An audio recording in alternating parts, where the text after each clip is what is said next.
A black student strapped to a backboard by teacher for sleeping in class. Put it up full mask. This is unusual and criminal, in my opinion. I'm taking you to Pennsylvania. Paige Woods and Nathaniel Woods Jr., the parents of a high school student, are now suing the Williamsport Area School District. This is in Pennsylvania. After their son was strapped to a medical backboard by a teacher for appearing to sleep during class. Hell of a thing. The incident occurred on May 28th in the classroom of Richard Caschera, who was hired by the area high school 3 weeks earlier to teach in the Homeland Security program of the school's career and technical education program. The teacher had 0 prior teaching experience and held a temporary teaching certificate that did not require any education credentials. That's according to the lawsuit filed in the U.S. District Court, Pennsylvania, August 21st, and obtained by Atlanta Black Star. They did great reporting on this. The class was taking a test that day. I'm giving you the scenario. And the minor plaintiff, a junior, identified in the lawsuit as NW, posed a question to use the restroom. Had to pose this question multiple times. Was denied multiple times. The child then put his head down on his desk. The teacher reacted to this gesture of him putting his head down on his desk by having another student place smelling salts under the child's nose, according to the lawsuit. Now, before I continue, I don't know if you've ever experienced smelling salts that they don't smell like salt. It can be quite brutal and painful if you are not aware that it's coming, okay? It's abusive. Now, the lawsuit notes this, right? So which noted the student had several significant allergies and was under a 504 plan, which means they have a contract with the institution because of his medical condition. In Pennsylvania, 504 plans provide accommodations for students with a qualifying disability to ensure they can participate in educational programs. He had one. There's more. NW, or Nathaniel Woods III, according to his attorney, Joseph Montgomery, has ADHD. Quote, keeping his head down during unstructured time is a strategy to emotionally regulate. He's taught to do this. Montgomery, whose practice focuses on special education matters, told Atlanta Black Star, when the child did not raise his head fast enough, the teacher directed students to secure this child to a medical backboard, immobilizing him with a strap at or just below his neck. The teacher then turned the backboard 90 degrees, making it vertical. What do we have so far? We have a child who has qualifying disability because they have an in-place 504 plan. All educators are supposed to know which students have one. That's the reason the parents go through the process to qualify, because that 504 plan isn't just a plan, it's actually a contract. And it is a legally binding contract between the student, the family, and the school system. So this individual decided to disregard all of the protocols, engage in what I believe to be criminal activity, instruct other minors to do so, creating a conspiracy to commit a crime with minors. They then immobilize a child. We would call that kidnapping. ironically, by kids and a teacher. They then tie him. There's more. The minor was forced to stand on his toes to avoid the strap pressing on his throat, and was left in this state for several minutes, the lawsuit says. He later said he had to fake coughing, okay, to get the teacher to let him down. For allowing the child off the backboard, the teacher allegedly posed a question. Quote, "Are you going to stay awake?" End quote. About a dozen students witnessed the incident, the complaint says. This isn't a medical device anymore, right? This isn't a medical backboard. It's being utilized as a quasi-hanging device. And if the child doesn't figure out how to utilize the extremities of his body, the pressure of the top strap chokes him. You have a child with a qualified disability. Parents are dutiful enough to make sure that it's qualified by way of their medical provider. That's how they're qualified typically. Contract is in place.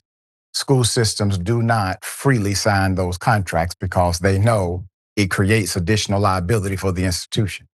And so it's a strong vetting process to get to this point. You got to have parents that really care about you to go through the rigmarole for it, and they did.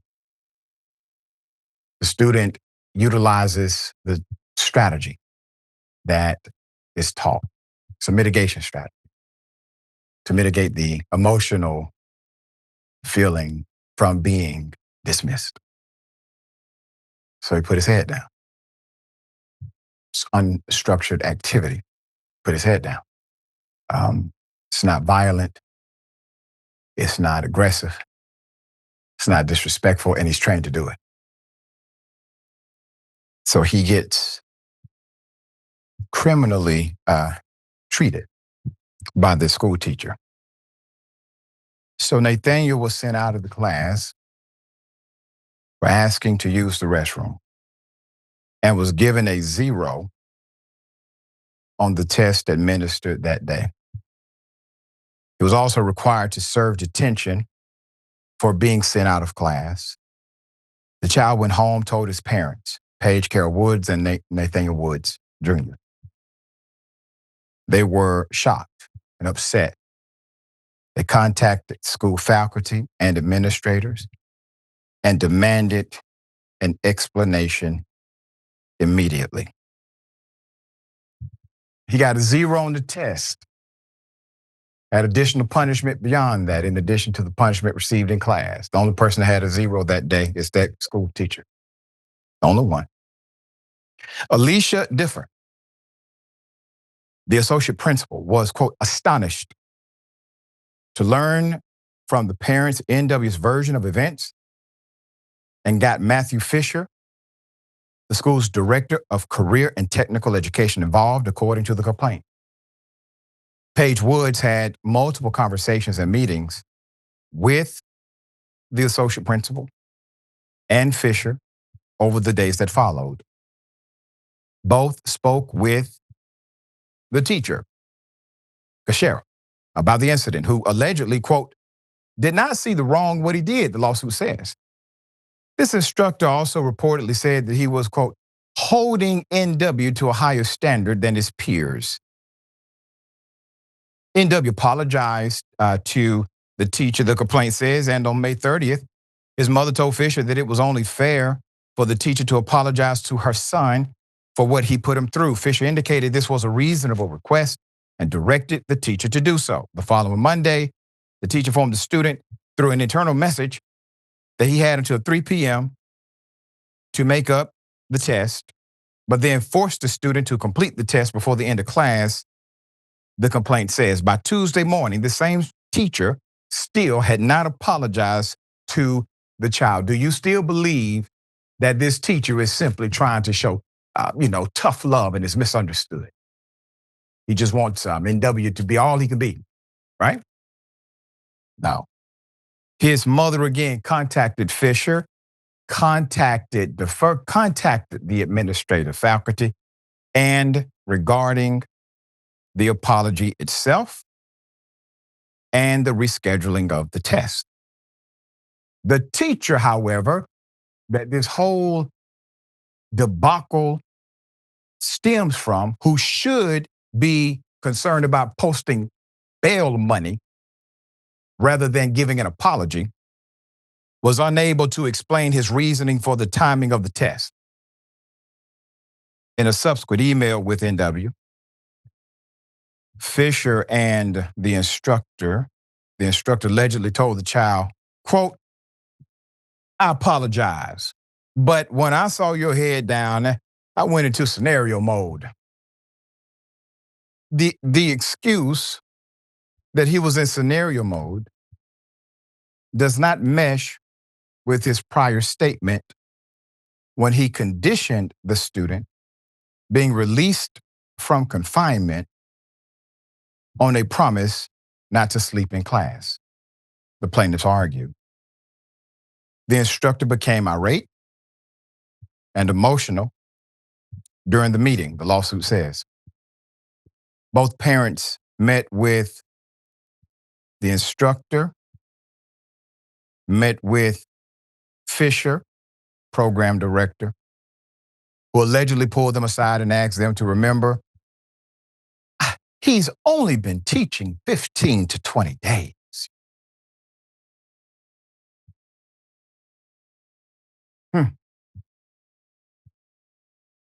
So the benefit of the doubt and the grace or forgiveness for any offense goes to the adult in the room and not the student with a qualified 504 plan who has diagnosed ADHD and was engaged in the training principle in order to be a respectful young man in the midst of somebody dismissing him. He doesn't get that. But the grown teacher gets it. It's not because he's been there 15 to 20 days. If you haven't learned to not tie up a child, you don't need a teaching certificate or specialized training in higher education to understand that that is a criminal act. And the school system continues to give a narrative of an employment dynamic when the truth is this is criminal. In my opinion and many, this is criminal action. And arrest should have been made because they have a duty here. All right, so since, they want to play hide the potato with the instructor, I'll go to the head person in charge here. All right, Dr. Justin Ross, I know you're not involved, sir, but you are the face of the institution, so I have no other choice but to put you here front and center. You're the head principal. Allegedly also told NW that he should, quote, give the teacher a chance. I mean, really? Montgomery said that the teacher was, quote, a substitute with a temporary license and should never have been allowed in the classroom. Among other deficiencies, Montgomery said the teacher did not have a copy of Nathaniel's 504 plan. Oh, we got institutional dynamics here. You have some liability now, institutional.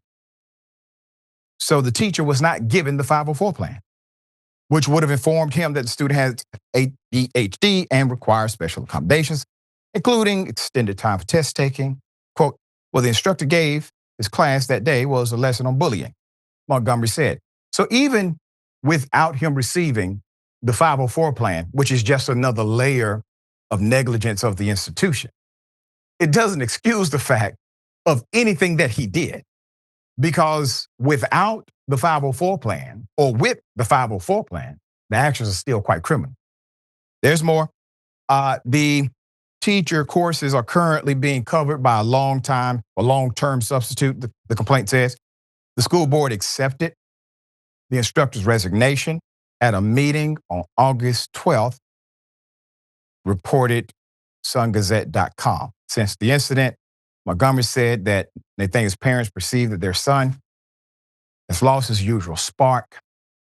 Nathaniel Woods Jr. told WBRE that his son was anxious about returning to school. The lawsuit also seeks unspecified compensatory and punitive damages against the instructor on claims of assault, battery, intentional infliction of emotional distress, and false imprisonment.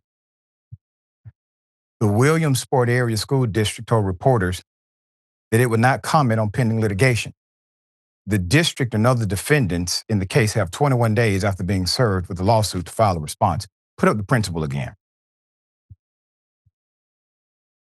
To the principal, this is going to be a nightmare case for you. I'm going to tell you why. You have a duty to engage in a particular protocol of investigation when there's an allegation of child abuse. Usually that protocol is inclusive of internal and external investigation, criminal and employment related. There is no mention of you engaging the proper agencies to at least conduct a thorough criminal investigation into the instructor and the allegations at hand. Here's why that hurts you and will benefit the parents and this child in the long run, because you didn't do the one thing that the law says you should do to lessen your liability. So all of your negligence will be exposed here. All right. Sharon, this is an insane 1-2 combination between negligent instructor engaged in criminal action, justified it when questioned by administration. Everybody seems to be on the same page about it being wrong, but it's a little bit more than wrong. It's not like the teacher clocked in late. The teacher engaged in multiple crimes easily by statute in any interpretation, including soliciting minors to commit crimes also. What say you? And the principal and whoever else seems to be jumping up and volunteering additional liability from their responses.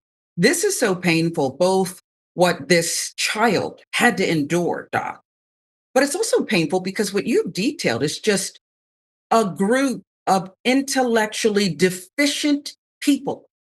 This case is so serious.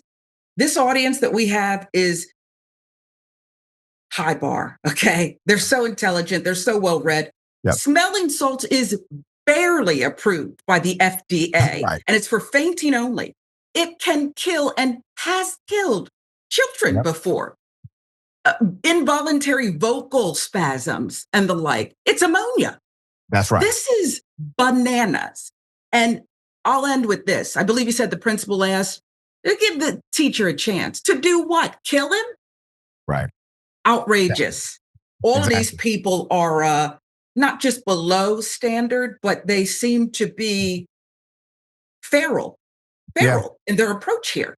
Yeah. And to the parents of the other students who were involved, understand this. The school system, or at least that particular school, was okay with someone recruiting your child to engage in such an extreme act against one of their peers. So it's not just one victim here. And I hope you all stand together with this family as they seek justice, because reality is every child in that classroom was victimized.